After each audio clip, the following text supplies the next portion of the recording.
All right, well, welcome to your introduction video to the course titled Introduction to Cartooning. So you get two introductions for the price of one here. And what I'm going to try to do in this video is prove to you that I have the chops to teach you an introduction to cartooning, because that's something I like to know of all my video instructors. If I'm going to watch a lengthy video tutorial, I'd like to know, does this person really have what it takes to teach me this particular topic? Or did they just learn it about a week ago?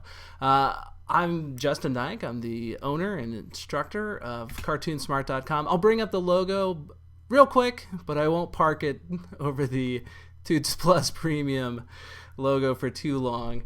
And I started that company around 2003 with the original idea that I was going to make a video tutorial website and focus mostly on cartoons. So you were going to be smart about cartoons. That's where the name for the domain came from.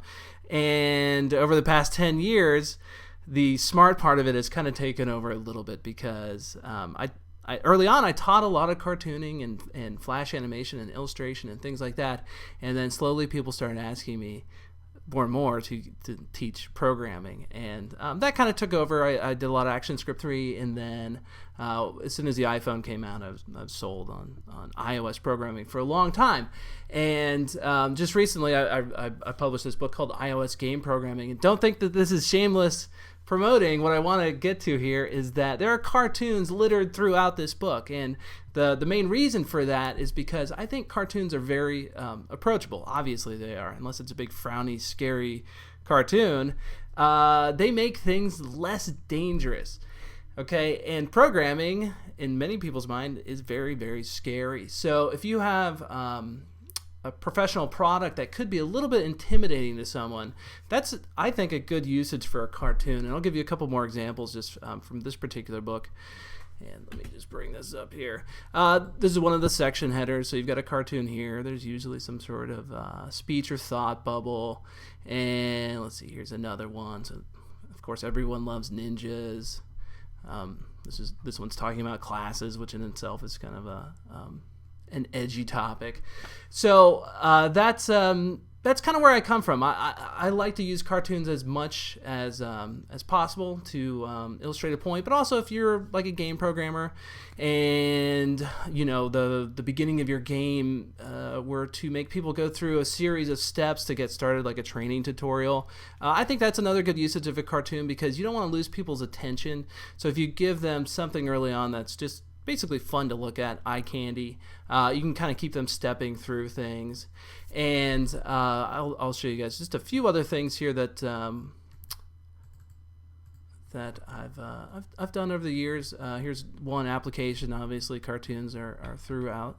Another one, very cartoony. It's a block stacking game, a fighting game. It's all cartoony. So, you know, I'm just kind of driving home the point here that I should be teaching a cartoon course. And last but not least, from about 2003 to 2008, I worked on a comic strip. Did about 1,300 of these comic strips, and kind of in the process of putting them back together for an iBook.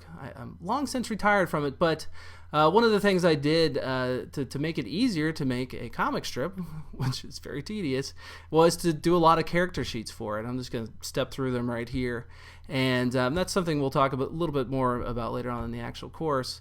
But I'm a big fan of, draw it once and use it forever, because if it was a pretty good illustration the first time, there's really no point in drawing essentially the same thing about 1,000 times. And you might think, where's the art in quotes there, in rehashing the same thing over and over again?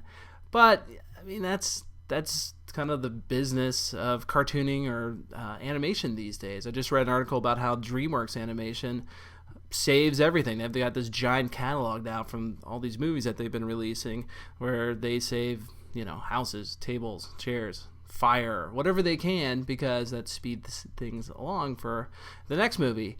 And a good segue into our next video here is Flash is the program I'm going to be using throughout this video series, and kind of one of the core principles of it is reusing the same artwork over and over again. So that's why I think I'm going to be a good instructor for this course, and in a few hours you'll be able to tell me.